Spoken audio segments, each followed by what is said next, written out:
Hey everybody, this is Gerard Ibarra, consultant, speaker, entrepreneur, and author of Good Decisions, Better Outcomes. This is a continuation of podcast 2, which is the Trifecta Influencers, part 1 of the book. And the Trifecta Influencers are your needs, wants, and emotions. Last time I said I was going to talk about emotions, which brings me to this podcast here. So I want you to think about your emotions. What does it mean to you? Well, according to some experts, emotions is a natural state of mind that invokes a certain feeling or mood. So it's a feeling or mood. And if you think of it in terms of the English language, just to help you separate between emotions and wants and needs, emotions is a noun. And our emotions is what creates our wants. And you're saying, well, wait a minute, isn't that the same thing? No. Your emotions, again, is a feeling or a mood. So it is a noun. And want is a verb, an action. So that's the difference between emotions and wants. Now let me bring this question to you. What do you think the difference is between deleterious and pernicious? I'll get to that soon, but first let me talk about our commercials. What is the purpose of commercials? What do you think they do to us? They create some type of connection between who we are and who we would like to be. They tell us this is what we need to have to be happy, smarter, stronger, prettier, and the list goes on for a while. So go back to the basketball shoe example in podcast 2. Think of the crowd roaring as they see you pick up the ball, driving it from the other end of the court, making your way through the other players, and then jumping 8 feet from the rim, 5 feet above the ground, and plunging the ball into the opponent's rim, watching their hopes of winning the game being crushed. And of course, all in slow motion. So this is what emotions do to us. They create these things in our head of things that we have to have. So if you're in a market for a basketball shoes and you go to the store, what type do you think you're going to look for when you're at the store? What do you think you may buy? Well, chances are you're going to think about those basketball shoes that you saw in the commercial. Whether you buy them or not, I don't know. It just depends on your emotions and what is your sole purpose of getting the basketball shoes. And emotions is extremely powerful, and a good majority of us take purchases based on emotions. I read a couple of books, one, The Little Red Book of Sales by Jeffrey Gitomer, and the other one, You Can't Teach a Kid to Ride a Bike at a Seminar by David Sandler. And both talk about people buying on emotions. And these are two experts. These people are really well known in their area of sales, and they talk about the customer, which is us, buying on emotions. So think about that. That's pretty powerful there. And emotions also play a role in our decision-making process, if it wasn't obvious in the purchase of sales. So let me give you another example here. Thinking Fast and Slow is a book written by Daniel Kahneman. Then there's Decisions with Multiple Objectives by Ralph Keeney and Howard Rafa. And Predictability Irrational by Dan Ariely.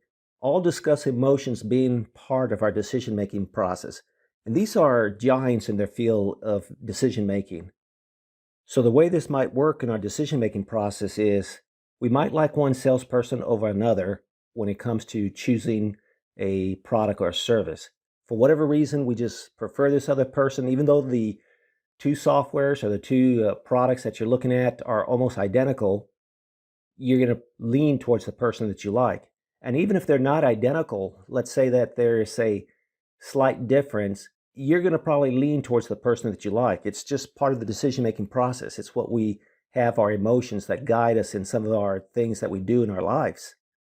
Or think about the people, how people might perceive the company based on the vendor of choice.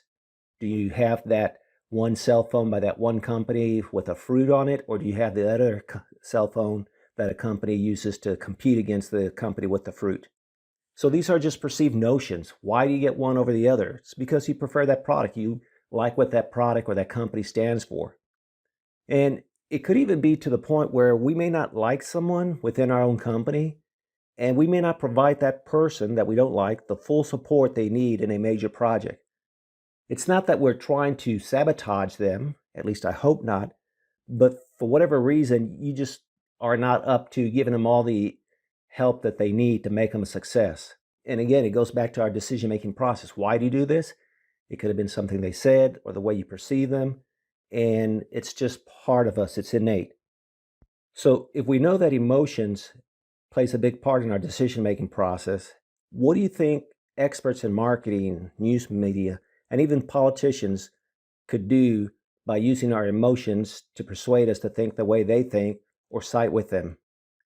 It doesn't happen overnight. It takes time to get us there, at least for most people.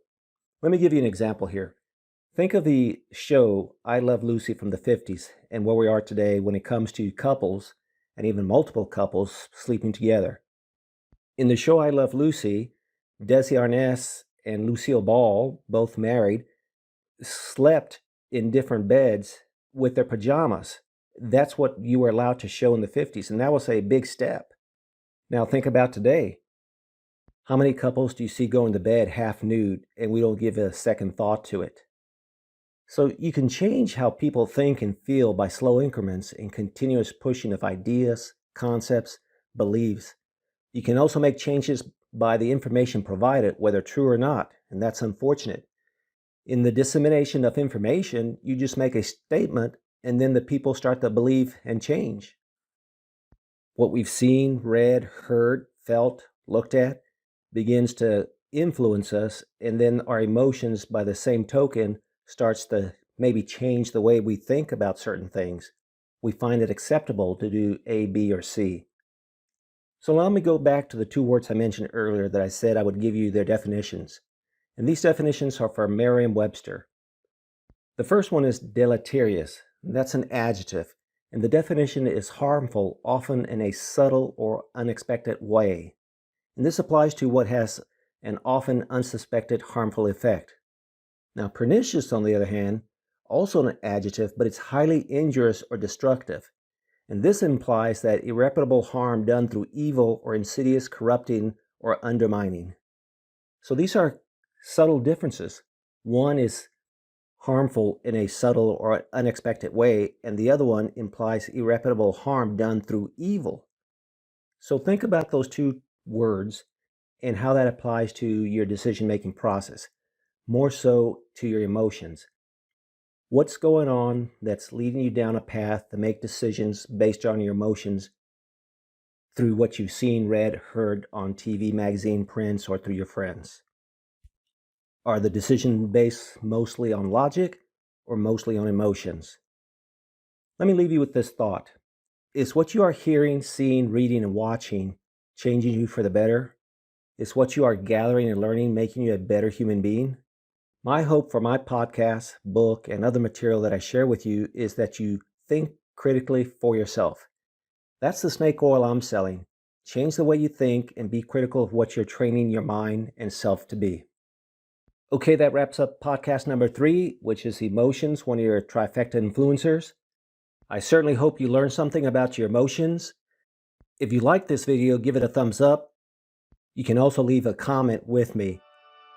Lastly, if you guys would like to learn more about my book and the things I talk about in my book through these videos, please subscribe. This has been Gerard Ibarra, consultant, speaker, entrepreneur, and author of Good Decisions, Better Outcomes. Have a great day, everybody. I will see you next time.